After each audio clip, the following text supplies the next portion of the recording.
and we'll get started. So hi, everybody. Thank you so much for being here. This is the final WEAll Citizens webinar of the year. And I'm very excited for this discussion today because we're celebrating two things. So the first is this wonderful paper that Gus and Olga have published, and then also the celebration of the 1-year anniversary of the WEAll Business Guide that was published in last December. So I'll share links to both of these things. But over the last 7 months, Gus and Olga have been working with the Knowledge and Policy, Amanda Janu is on the call, to develop these synthesis briefing papers of kind of the current status of these different topics that are happening in the well-being economy. So today's obviously business focus. And it's been a really great experiment to see how people that maybe weren't exposed to the well-being economy can sort of interpret the space. And they've been on a bit of a journey with all sorts of different youth scholars on different topics. So they are the first of the youth scholars to publish the paper. And that is what we are sort of going to discuss today. So I want to introduce each of these panelists. We have Olga, who she is a graduate from Northeastern University, she's a PhD researcher at Erasmus University in Rotterdam, and she's also a board member of the Dutch Degrowth Platform, and she's one of the authors of the paper today. And the other author is Gus Grossenbaugh, who is a graduate from Northeastern University in mathematics, and he has just recently begun his journey into discovering the well-being economy. From our team, we have Michael Weatherhead. He's the organizational and projects lead. Previously, he was the international director at the New Economics Foundation in the consulting wing. And his vast experience in business has brought kind of the well-being business economy agenda into our work. And he previously published this WEAll Business Guide, which I'll share with you all. And so we had that 1-year anniversary this December. And lastly, I'm really excited to have Bonnie here with us. So Bonnie is the CEO of This Is Remarkable, which is an organization based in Scotland, and she's worked with over 750 organizations and businesses to support their transition to a more environmentally and socially conscious businesses. And so this practical experience is a really important part of the discussion today. So the first thing that I'll do is pass over to Gus and Olga, who are going to give a kind of a brief overview of the paper. And I will also put a link in the chat that so you can get access to their blog, paper, and also the business guide. And thank you again for being here. Thank you, Isabel, very much. I think I will share my screen now. So please tell me if you can see the slides. Yes, okay, great. So we're happy to present the Wellbeing Business briefing paper. And first we'll talk about business as usual and what's wrong about it. Then we'll talk about 8 mindsets for a well-being business. And finally, we'll offer some suggestions on how to get there, how to make mainstream, how to make well-being businesses mainstream. So Isabel already introduced ourselves, introduced me and Gus, but just to say that the paper that we are presenting today is a result of an extensive literature review on alternative business practices. It is widely acknowledged that business as usual has resulted in multiple interconnected crises. Climate emergency, 6 mass extinction, and rising inequalities, both in the global north and global south. And here you can see donut economics model developed by Kate Raworth, which provides a very clear visualization of the state of the world today. Together as a humanity, we overshoot planetary boundaries while still falling short on important social foundations. As you can see, there is a shortage of food, water, energy supply, as well as insufficient income and social equity. What does it have to do with businesses? Well, businesses are main providers of goods and services, and they do so in the frame of the economy. There is an ongoing debate about how today's economic design actually nudges companies to behave in a rather destructive way. Nobel Prize winner Joseph Stiglitz argues that imperative to grow GDP each year results in the fact that companies strive to achieve the highest possible short-term profit by cutting costs. And this thought is echoed by other highly cited scholars who argue that systemic conditions of markets compel managers not to pursue morally preferable initiatives when those conflict with profit maximization. So the idea of maximizing capital gains was there for a long time, but in 1970s, Milton Friedman made this the mainstream narrative by claiming that it is actual social responsibility of companies to increase profits. So it was, and it is largely assumed that the wealth produced by businesses will trickle down and eventually improve the lot of everyone. But we can see that this is not the case, and the wealth is getting highly concentrated in the hands of the few. So if we look at 200 richest entities in the world, including countries, 150 of them are corporations. Um, just to again emphasize, this wealth does not result in common well-being. And to give one specific example to complement Kate Raworth, donut model. So globally today, 93% of all children live in environments with air pollution levels above the World Health Organization standards, which results in hundreds of thousands of deaths each year. So obviously, the so-called social contract between business as usual and society is broken. That's why it's crucial for well-being businesses to redefine their vision and focus on creating products and services that satisfy the needs of society while respecting nature's resources and constraints. Practically speaking, this means that well-being companies move beyond a narrow focus on financial returns. Instead, they embrace non-financial indicators such as safety and quality of working conditions, material footprint, carbon emissions, and contribution to the local community. Vauda, a supplier of outdoor equipment products, is a good example of that. It was among the first companies in its own sector to introduce an environmental management system with the aim to achieve a balance between economic, ecological, and social factors.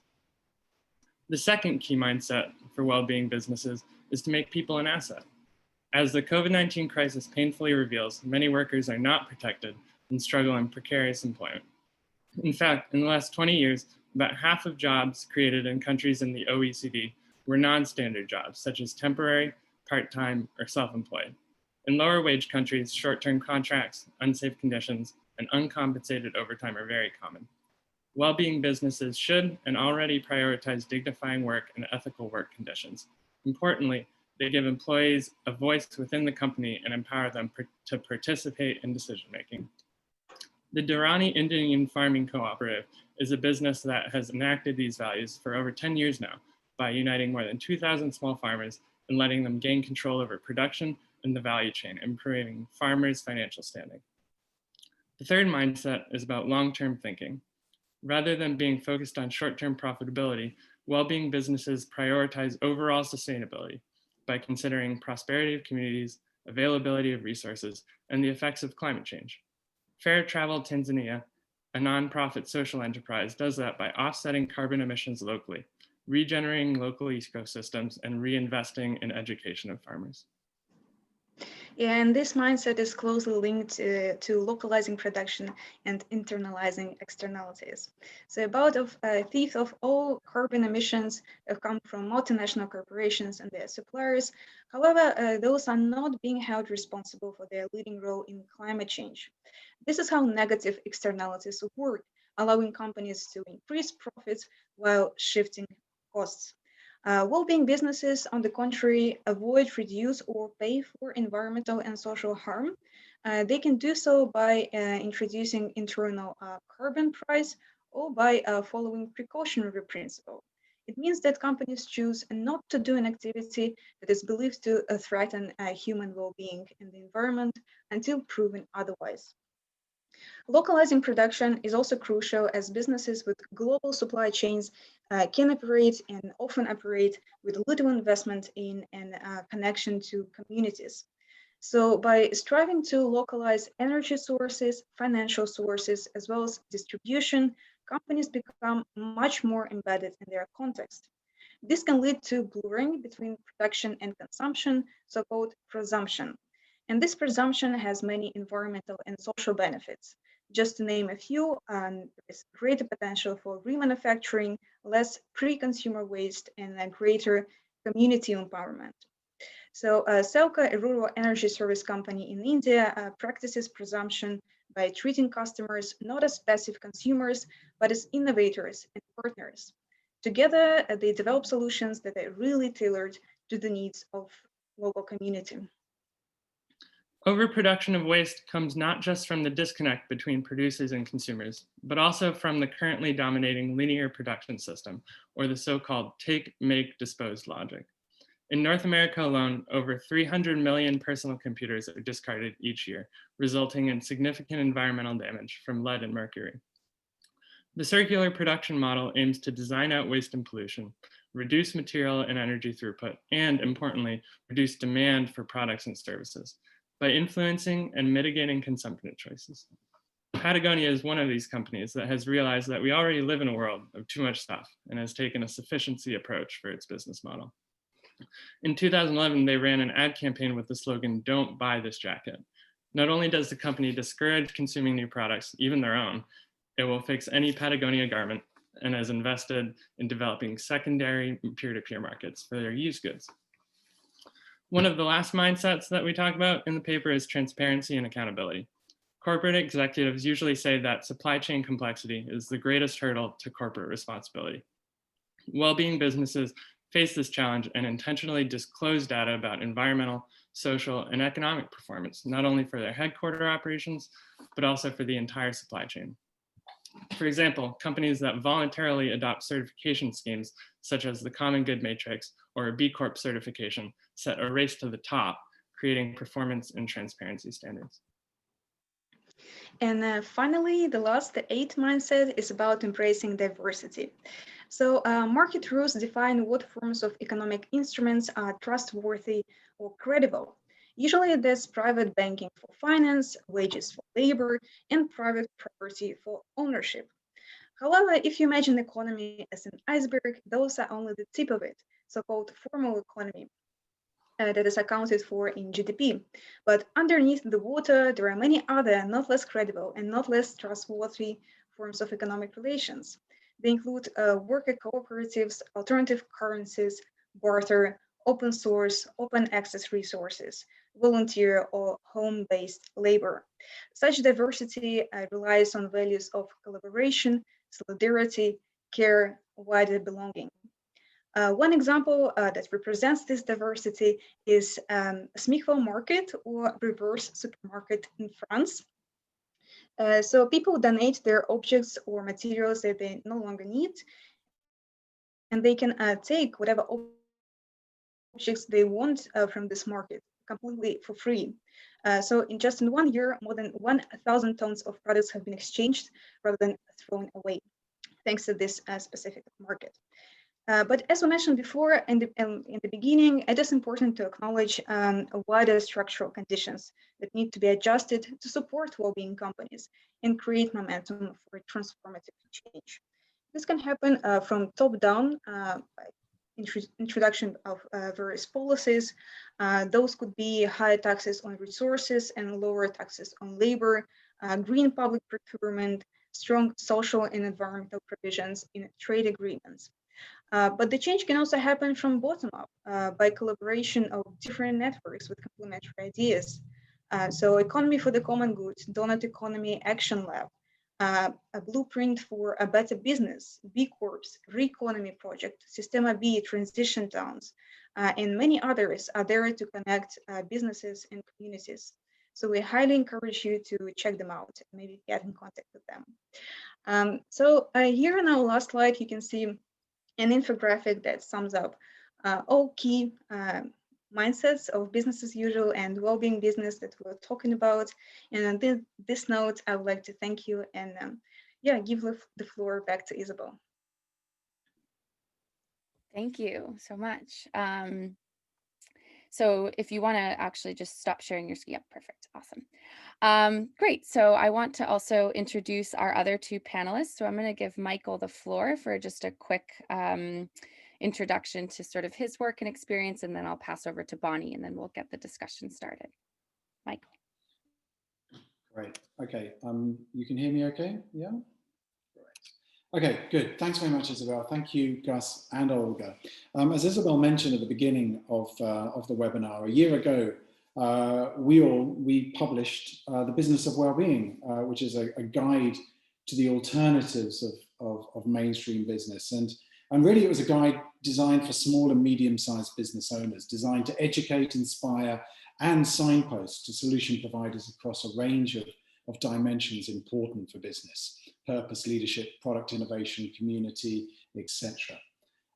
While sharing many of those dimensions, this briefing note is designed not just for business owners, but for everyone really interested in business, in a well-being economy, and crucially highlights some of the architecture rules of the game. Olga was just mentioning those at the end. I think those are really, really important because, you know, not all businesses will grasp the nettle, as have pioneers, many of whom are featured in this briefing paper, you know, because it can be a lonely place stepping out in front of the pack. And in certain business scenarios, it can sort of in the short term be sort of disadvantageous to be that. So I think it's very important to recognize that while there is much the business can do, the architecture, the rules of the game need to support the more rapid transition to these alternative forms of businesses, which are listed both in the guide and also in the briefing paper. The briefing paper also brings through a really important message though, and that's the last dimension that was mentioned there, the 8th dimension, the embracing of diversity. I think this is so important because thriving ecosystems, whether they be ecological, business or local communities, tend to be diverse ones. There is no one path to a well-being economy. Yeah, there's key tenets, values upon which it will all rest: nature, dignity, connection, participation, fairness, the 5 needs of a well-being economy. But these can manifest themselves and will manifest themselves in different business structures, different policies, different approaches, and will be better for recognizing and embracing that diversity. What I hope with this briefing paper is that it will take out these messages to a wider audience. As I mentioned, the business guide a year ago was written and designed specifically for business owners. But if we can get it out to a wider audience and sort of bring those insights, then it can potentially start to spark ideas for readers about how they, not as business owners, but people who engage with businesses, we all engage with businesses, can think about how they can sort of perhaps start to shift the needle when it comes to helping position business as one of the pillars supporting a well-being economy in their location. So look forward to the latter part of the webinar where perhaps some of those sparks might start to fly. So well done again to Gus and Olga. I think this is a tremendous complementary briefing paper, complementary to the business guide of a year ago. Thank you. Thank you, Michael. And Bonnie at This Is Remarkable has been sort of trying to use that guide to implement into her work. So yeah, Bonnie, will you share a little bit about that? Thank you very much for inviting me. So we as a business are at the beginning of our journey to really bring together many of the things that you're talking about and put it in a sort of practical sense of how to support businesses in Scotland, UK, Europe, the world. But I think that our history comes from the element of fair work, and it comes from the people element and democratizing leadership and decentralizing power in businesses. And within Scotland, one of the sort of public procurement practices that identify fair work is what we have delivered for the last 20 years, which is an accreditation called Investors in People and Investors in Young People, which really tries to highlight how people are an important and tangible contribution to a business and they shouldn't be seen as separate. And so our sort of route into the well-being economy and how to encourage businesses to think more broadly beyond a GDP focus or a return on profits or shares for their shareholders is to start. We started with that tenet, which is about people, about bringing the participation of decision making and knowledge sharing to the front, which Olga and Gus, you so eloquently wrote about in your paper, which really reinforced some of the work that we've been doing. Now, our ambition is to sort of coalesce all of these ideas and all of the work that's happening, and translate that into business parlance that is not just profoundly impactful, but agitates people's thinking rather than irritates them to another bandwagon idea, not just something that, this is the soup du jour. This is something that is going to stay in our business, and it is a new way of thinking. So we've created a new practice area within our business, which is called Wellbeing and Sustainability. And it's on a micro level, it's the well-being of an individual. On a macro level, it's the well-being of the globe and the planet. And I think it's a big, ambitious project that we've got, but we are working totally in partnership with WEAll at every stage. And our ambition is to help translate some of these big ideas into practical and tangible, executable ways that businesses can make small steps. And the really exciting thing that we've done and that we're doing is we're spotting things that businesses are already doing and they didn't know that they're doing it.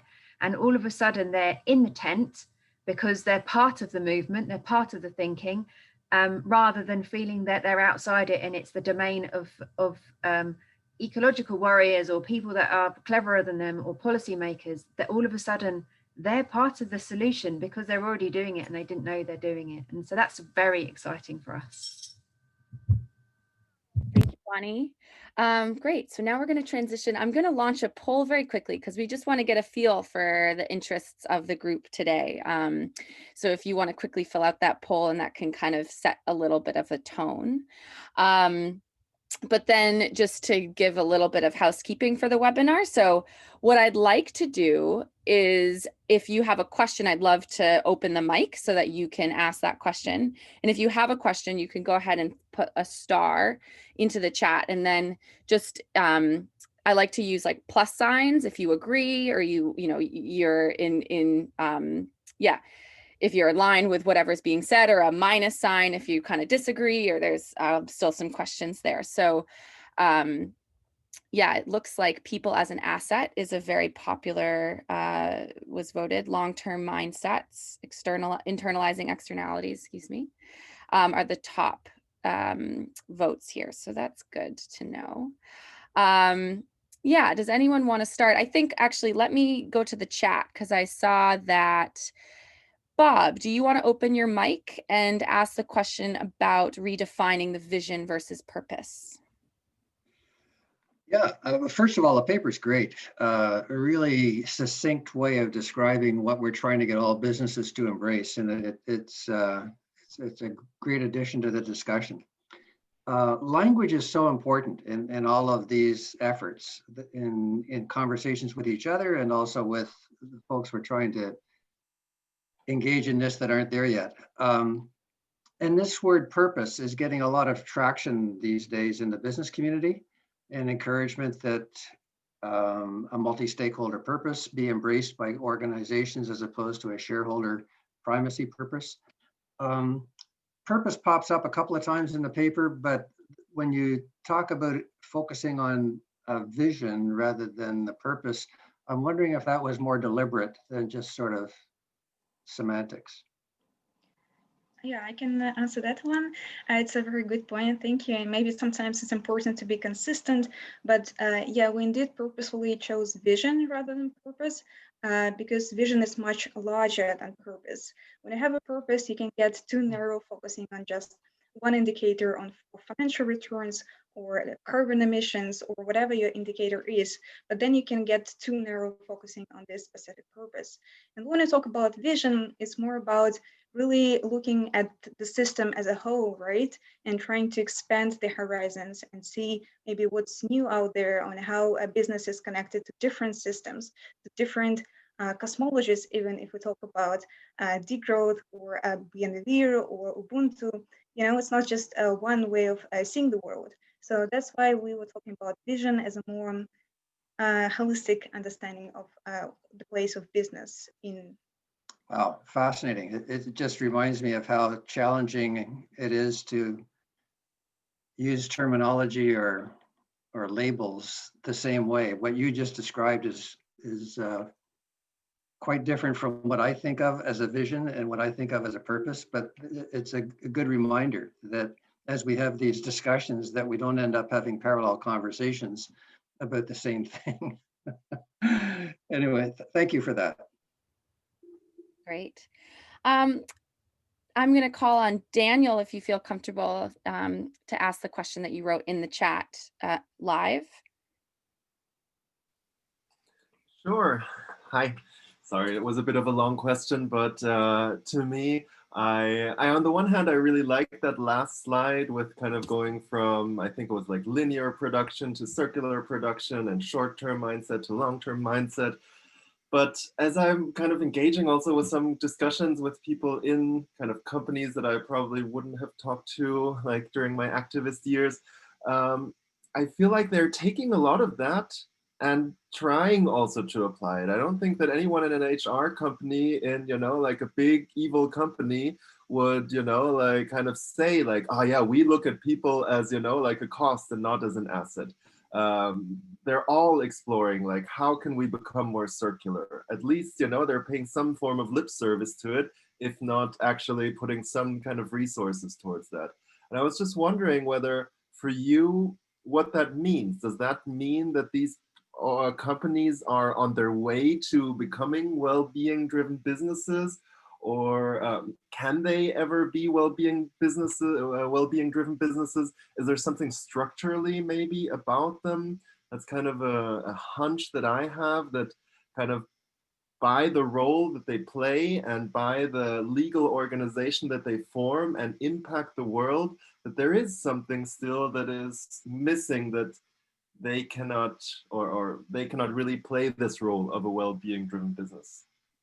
I'm just curious to hear some thoughts on that. I can take this one. So for the first part of your comment / question on the graphic, I think you're right. It is a little bit black and white and reductive.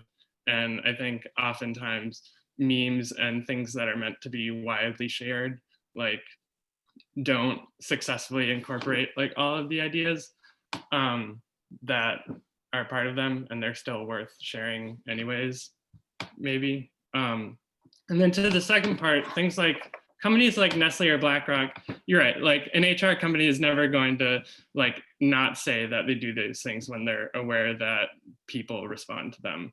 I think you can look at specific actions that they do and say, oh, cool, like Nestle did this thing that like incorporates circular production or values people or increases transparency. And then you can also look at that within their body of work and say, okay, but also, you know, their company is trenched in history of exploiting people from marginalized countries and sort of other negative things they do. And I think that if you if we as a society hold companies accountable for all the things they do and not just the things that they say they do, it creates a different discussion. And hopefully by creating that discussion, we can move these large, structurally sort of entrenched companies to doing better things. If I may just quickly add, thank you, Gus. It was, I think, very good answer. But yeah, it's very important to distinguish between greenwashing and actual action, you know, when people do something to serve people and planet rather than talking about it. And it's not just one thing that can make them well-being businesses. It's like a holistic, again, vision, a holistic idea that we have to refuse pursuing just profits to exist within this capitalist system of money making, profit accumulation, commodifying like all relations that we have, right, and going beyond that. But also, if you look at very radical alternatives, right, like community supported agriculture, they're not always like 100% beyond the system of growth and capital accumulation, because it's very hard to be completely outside the system because it's so dominant, right? So that's why we talk about being in, against, and beyond. So being within the system, but being also against at some part and beyond in other parts. So it's always a struggle. There is no perfect solution, right? But by being in, against, and beyond, we can actually change the system and move forward. Thank you. Bonnie, do you have anything you want to add from your experience working with businesses?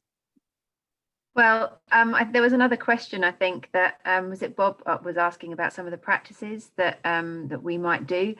I'll make sort of reference to that as well. So I think that what we like to think of ourselves sometimes is the truth mirror. You know, we hold up this mirror to some businesses and we ask them, what was your intention? And have you noticed that this is also happening as a consequence of what you've done? They highlighting some unintended consequences or just some consequences. So we perhaps use a bit of that behavioral psychology, sort of the nudge. Businesses like you are also doing this and getting different results that might have a better response, a better impact, a better contribution to individuals and the world, the planet. But I also think that what's really in tension is, Bob, you talked about our language and how important the language can be.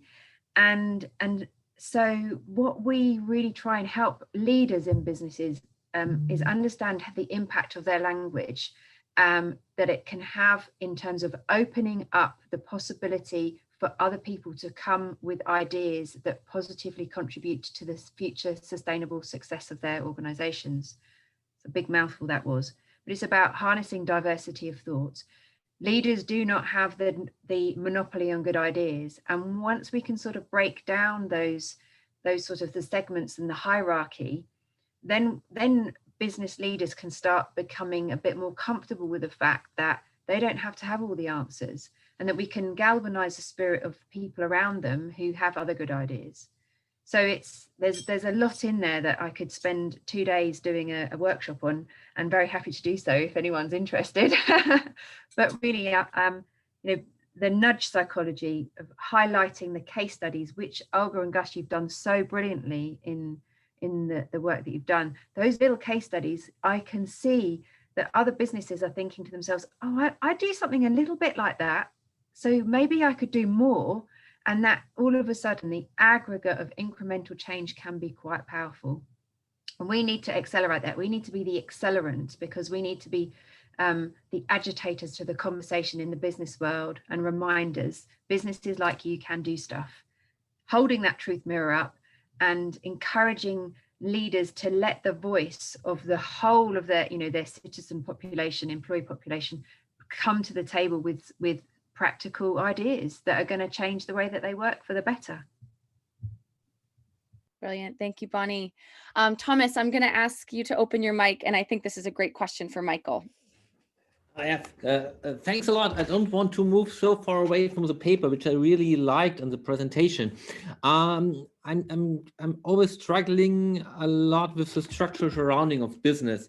We see here in Germany that big corporations like Google and Amazon moving into the food industry, Amazon moving into the food industry, and how big is the survival rate for progressive businesses?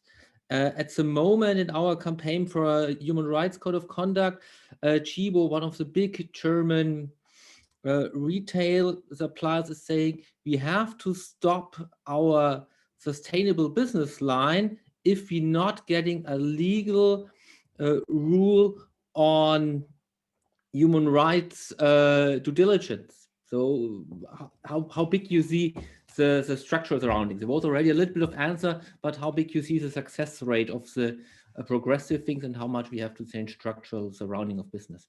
Thanks. I'm not sure I got the question in that, Thomas. I mean, is it basically the question that you listed in the chat about Amazon and moving into food, etc.? I mean, this is why I mentioned, highlighted in the sort of little few words that I said, the architecture is as important as what the business can do itself. I mean, I was just commenting to a colleague just yesterday, a piece of work we did a little while ago in a former life, where we were examining competition policy and how it was acting as a detriment to supermarkets in the United Kingdom, pushing forward ethical and organic fruit from certain locations, because they were coming up against competition law, which was viewing their collaborative efforts as collusive, you know, which is insane, because it was, you know, the types of products that you would want more of. And so I think but then, you know, that's not a statement to say competition policy should be wiped away, because it's one of the few things at the moment which might be, although I suggest unsuccessfully, holding back to some degree the continual monopolization. And unfortunately, of course, that is, you know, the business system is set up. You know, no one who runs a business wants competition. It's hard work to be in competition. Way nicer to be a monopoly. And so, you know, that is the end game. That is the end goal, to be that. And, you know, but I do think these are much outdated, and that type of legislation to try and look at this issue and the sort of that you've mentioned there is ripe for upgrading. Now that we have capital which can move freely so far, so fast in so many different directions, almost frictionless. So I think it is right. We don't have a sort of a detailed plan. We don't have the resources at this stage listed out, but we have many members within WEAll who are interested, I think, in these types of architectural rules of the game issues, which do need to come into play if any of the sort of examples you give there of Amazon, as you say, sort of reaching in, are not simply going to sort of drive things downwards as opposed to push things up. Great, thank you. I'm going to pass the mic to Maria, but before, I just want to read a comment that I think is linked to your question. So Ben asked, can psychology help humans live more sustainable in our current economic system, or does the system necessarily have to change? And I think that has a little bit to do, with your question there, Maria, if you want to go ahead and have the mic. Hello, yes, thank you very much. So my question is, how do we convince the public sector, being as it's under this kind of massive deficit, this is what I'm finding, under a massive deficit, which is made even worse by COVID-19, not only financially, but in terms of people's focus and attention in organizations, and particularly the people, the HR people. How can we actually convince them to put people at the top of their agenda? Because I agree with what other questioners and speakers have said, that there is, most HR people are not going into work saying, I'm going to work because I don't care about people. They're saying, I'm going to work because I really care about people and I want to make it a really great place. But they're predominantly being the lawyers of the organisation at the moment and making sure that everybody does what they're told. But just interestingly, we've just, I've got a wellbeing business, and we've just done a large scale piece of research on the public sector, because that's one of my main passions. I'm not making any money out of it, of course, but it's a passion. But anyway, and what we've discovered that is that 76 of people is pretty much, it's a pretty good piece of research in terms of size. So 76% of people who are at work and are working for the public sector are actually too ill to be at work from a mental health point of view. And we are seeing a huge increase. It's in two ways, actually. Some people are seeing a big increase in people going off sick, which you wouldn't be surprised about. You know, if people are ill, they're eventually going to go off sick, right? Some organizations are seeing absence actually reduce because everybody's at home anyway. So people are going to work, doing their job, but they're actually not going to work. They're just sitting in front of their computer and doing probably a really bad job. And I think I'm really worried about it. I've spent the last 9 months providing free of charge support to the entire public sector, should they want to use it. So we've said through COVID, we will provide our support free of charge. But we're still seeing organisations saying, we don't have any budget for this. We don't have any budget to do any of this. And I think for organisations like myself that are trying to make a difference by supporting the public sector, I'm kind of thinking, what do we have to do to convince them that actually your people are more than an asset? You know, I don't even like saying that they are an asset. My words at the moment have been, if people were walking around with broken legs, you'd be wiping up the slippage. At the moment, they're walking around with broken brains. We can't see it. It's in the skull. What are we going to do about it? And it concerns me hugely. So I'm thinking that the public sector, I think, is a really important part of the wellbeing economy, and it is close to collapse. So I'm kind of asking, what can we do? Can anybody sort of give any ideas on what do you think we can do to convince these people the deficit is not as important as the people? Because without the people, you're never going to get out the deficit anyway. You probably won't anyway. Anyway, very long question, sorry. No worries. Thank you, Maria. Yeah, I think I'll pass to Bonnie on that one first, and then Gus and Olga for a kind of reply. Yeah, Maria, I totally agree with you. Your heartfelt passion is mirrored by my own, and I see it a lot. And the role I have, I see some terrible practices, not just in the public sector, but in the private sector as well. And I'll just give you a couple of examples of terrible experiences that I've faced, as just not as a downer, just as a balancer. But there's one particular company whose boss makes everyone go on Skype or Zoom all day so that he can see that they're sitting at their desks. I mean, that's like micromanagement times 1,000. But then we see, and then I did a presentation free, again, much like you. We're offering as much free as we possibly can to a public sector client, and we offered a Zoom call. And it was the first time in 7 months that the team had actually physically seen each other, because they were just on their phones, and some of them were new to the team and they'd never even met each other.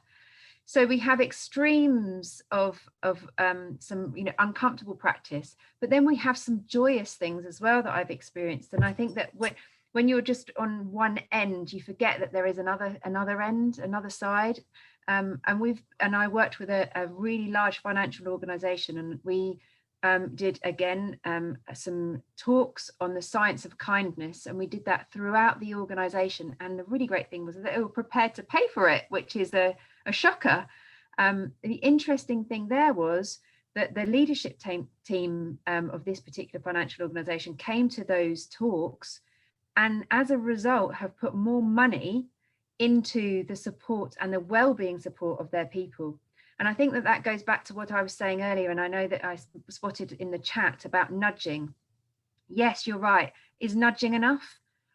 Maybe it's not enough, but I want to nudge enough to get into a business for them to hold on to me. And I think that for I would rather, agitate, as I said before, rather than irritate them so that the door's closed. So I did one talk, and now we did another, and then we did another, and then we did another. And I think that I don't know what the answer is, but you're totally right, Maria. It's a bit hidden. I know that from personal experience as well, I was in an accident a few years ago, and I had a terrible brain injury, and I was totally broken. I couldn't talk properly, couldn't walk properly, but it was I didn't look disfigured, I didn't look scarred, I didn't have any broken bones, but my brain was broken. And for a year I was off work, but my company didn't recognize that and because I had no broken bones. And when I went back to work, I was made redundant on my 3rd day back to work, because I didn't look, I had a dodgy brain, they didn't know anything. So we have to try and create an opportunity for the well-being of the people to be at the top of the agenda.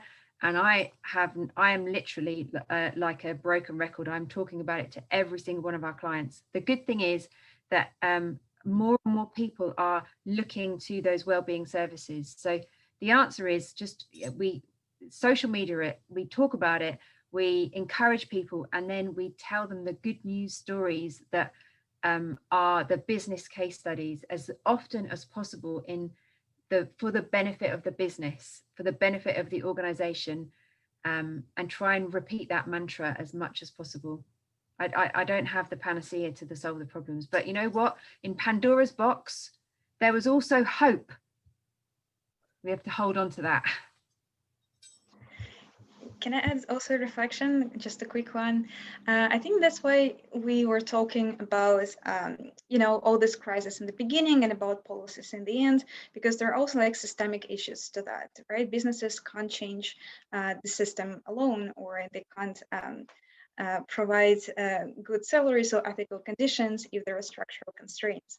And I think in COVID-19, we see that some people become just disposable, some people suffer from mental health. So really the crisis reveals how conditions for labor are just not optimal. So that's why we think it was really nice to have the first well-being briefing paper on alternatives to GDP, because when we start thinking about well-being on a governmental level, which links closely to public sector, like people do in New Zealand, for example. So mental health is highly on the agenda of New Zealand, where domestic violence is a big thing. And they address it on a policy level of national government and local government, local authorities, and that becomes, they kind of set the standards. This can also be a dialogue, right, between companies, public sector, and authorities. And together, if we bring these issues, again, we can move forward. I'll just add something real quick at the end, just from a perspective in America. I read a law and policy review sort of intro by Elizabeth Warren, where she mentioned that 37 people believe that the government does predominantly good, which is extremely low, and it wasn't always this way. But part of treating people as an asset is understanding that work isn't just this transaction between a worker trying to get the most for as little amount of work as possible and the employer trying to get the opposite. It's what people do in their lives, and they want to feel like they do a good thing. And so we need trust in our governments, and we need to influence change. If Amanda feels comfortable jumping on, I would love to hear her thoughts on changing the public sector through knowledge and policy. Sure. Hi, everyone.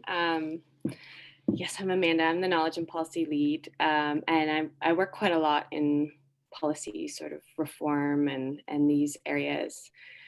And yeah, I mean, Gus and Olga and I have had lots of conversations about this, because it's not, the challenge, of course, is that now we have a really globally interconnected world, right? And so national level politics or local level legislation isn't really sufficient at this point, because there's very few countries that have the power to effectively regulate their businesses, because the multinationals are not really within their domain anymore. And we don't have really effective global governance mechanisms by which to create this architecture, to create space for more well-being businesses. And so I think this is something which a group like this, where we have people who are coming from all over the world and who see the interconnections between the ways in which we work in our lives and our visions for the better world, the things we buy and the ways we provide for one another, and seeing that it's possible for us to create different rules, to be able to promote a binding code of conduct, for example, for multinationals or global competition legislation, in order to ensure that there's a certain sort of starting ground for businesses, to ensure that, particularly for me, I think within this discussion, multinationals can afford to be held to higher standards. They can be held to higher environmental standards and labor standards and tax standards, and that is fully within our capacity to implement this. And so I have quite a bit of hope, I think, coming out of COVID, that as governments are trying to figure out ways in which to deal with deficits and support with recovery, they'll see the importance of trying to, at least at a minimum, create some harmonized sort of tax standards, and deal with some of the offshore bank accounts and things like this as a way in which to gain resources. And all of that, I think, is a good starting point for us to recognize that as much as localization is really the future, and us having really locally embedded companies, we also have a globally interconnected world, and we need to engage at that level as well. Great, thank you. Okay, so we have 9 minutes left, and I want to call on Ben, Bruce, Colin, and then Daniel. So I don't know if we can fit all 4 of those in, but if we can, that means to be as concise as possible, please. So Ben, I will call on you first. Yes, hey, thanks, fantastic event. Just really quickly, so I asked earlier on the chat, is nudge enough in the long term, or don't we need to educate people/companies? I'm coming from the London School of Economics, studying there psychology and economics in that field, and I'm just really wondering, I mean, obviously nudging is really good, especially for things that we might have to change directly and where it might take too long to educate people. But me being, you know, in uni right now, in school before, isn't it really important to educate also the young generation growing up right now And can't we also educate companies so that they change behavior long term and maybe also change it in fields that are in different fields? That was beautifully concise. Thank you. Does any one of our panelists want to pick up this question? I mean, I'll just add in that, yes, for sure, education is all essential. One needs to pull all of the levers, and there are many levers in order to achieve the changes in business that we want. And it hasn't been touched on that much, but that in no way sort of belittles or undermines the need to use that in our arsenal, for sure. Yeah, Ben, I love what you've said. I think it's totally accurate. One of the things that we do, we have a strong focus on investing in young people. And one of the things that we try and do is we try and bring our young people together with the leaders of our businesses that we work with as well. So I'm evolving an idea about collective learning together and sort of generational learning, so that we can also have mentors that are different sectors but different ages, and reverse mentoring as well. But I do really love the idea of learning together with different generations in businesses as well. And that's something that we're toying with, the ideas how to actually make that a practical and applicable way of bringing new ideas to businesses with the voice. And that goes with the democratization of leadership, because we want our young people to be leaders, because they're often at the beginning of the career, but they're often closest to customers as well. And the further you get up the hierarchical tree, the further you get away from customers. And actually, businesses need to hear what their customers are saying, and the front line is usually young people. So again, I think that there's value in that, and understanding how to concertina that, that hierarchy for the benefit of all. Thank you. Olga, before you reply, I'm gonna keep going. I'm sorry. But it just also a quick point that we are empowering some young people right now in our work. And I think this is just an important thing to note. Bruce, I'm gonna call on you next, and then Olga and Gus, I'll go to you two to reply. Hello. No, I'm very impressed with the work you've done so far in this whole area. And I am very passionate about this because I've worked in business as a manager and creating some of the situations that we're in. And I've also seen it change and deteriorate. And the book that triggered my interest in this is a book called The Puritan Gift. And it was by Will Hopper. And it was about the rise and decline of management practice in America. So one of the challenges that I have is trying to take the concepts of the well-being economy and the donut and bringing those into business in business language rather than another language. And I think this is very important because as an example, I was involved in the total quality management kind of movement a long time ago. And then you can go through a number of other movements. If we keep doing these movements, nothing's going to stick. It's my concern. And that recreating new language and new things rather than going in. So when I talk about circular economy, I talk about new product development and marketing. And being able to show how those fit together is very important. Part of the things that I've been looking at are some of the older management practices that I learned back as a manager, like Peter Drucker and some of the things there. A lot of these concepts are already built into that. Because people move on and create new things, we lose a lot.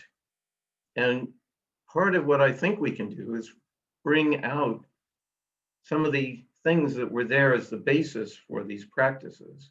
Like HR should be and has been, in my view, a well-being kind of creation team, but it's been hijacked. And somehow to go in and strengthen these core and quality management now is probably faced with many, many different regulations and standards, which is what they're trained to look at.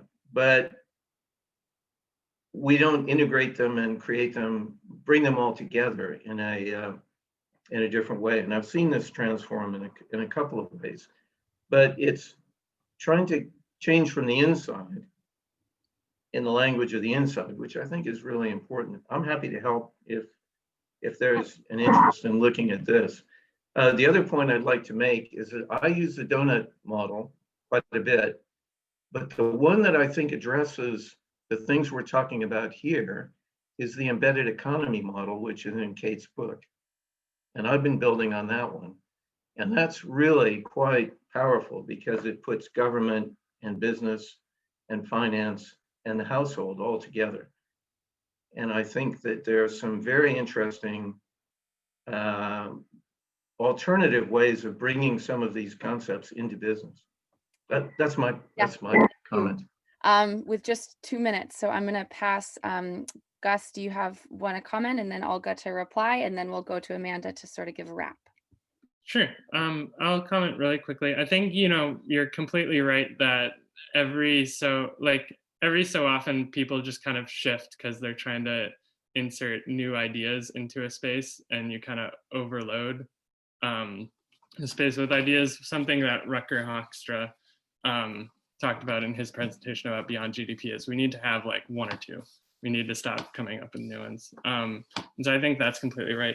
I think what I'd like to see on the other side of this sort of fall of like management acting as stewards and more just like a free-for-all is I'd like to get back to seeing managing businesses as like a profession. I think we've gotten away from that. And if business schools teach a sort of responsibility again, or that sort of adhere to that framework that you speak about, I think that'd be really good to get back to. Yeah, I see we're short on time, but I'll just quickly add, maybe to combine the last question, this one, that economics is not like a natural science, right? And it shouldn't be like a rigorous science. It should be open to social sciences, to humanities, to ethics. So it really should be open to bringing new ideas. And again, as I mentioned, new cosmologies, because here we are in the global north, but global south has a lot to teach us in terms of how we relate to nature, how we value resources, how we respect our ancestors and future generations. So I think there should be, more diversity again in ideas that we bring to the table, and teach those in education. So I work in academia, and there is a big movement of bringing sustainability to all levels of education and all kinds of disciplines, be it art, culture, business, or even engineering. So on this note, I want to thank everyone, and I'll pass the word to Amanda. Thank you, Olga. Amanda, go ahead and give us a wrap. Sure. So I know it's the hour now, so maybe many of you need to pop off and leave, but I just want to say a final word here around at the beginning of this year, Claire Sommer, who's here, and I were talking about these briefing papers, and the idea of them was really to try to illustrate that a well-being economy is not only desirable, but possible, and that the ideas are out there and the solutions are out there. And that it's already sort of underway. And so in thinking about how to do this, we thought about, we should ask some young scholars about their visions for a well-being economy. And so the prompt for this group was, imagine it's 2040 and we live in a well-being economy. What does life look like? And what area of life would you be interested in exploring? And Olga and Gus chose business. And I think they've done an exceptional job really illustrating that different businesses are out there. There's a different way of doing it. And then being able to have Michael and Bonnie here who have experience in this world and practically helping businesses to make this shift. And so thank you all for coming. For us, really, it's not about the paper, it's about the actions. So I hope that coming into 2021, we can continue to engage in these discussions and to think about concrete ways that we can really start to push this agenda forward. And so please continue to engage in citizens. If you haven't already joined as a member for WEAll, please join, and don't hesitate to reach out at any point if you have any ideas or initiatives or would like to take a lead on building well-being businesses in the world. So thank you so much and have a wonderful holiday. Thank you, everybody. Thanks, Amanda. Thanks as well. Gus, Olga, everyone. Thanks, everyone.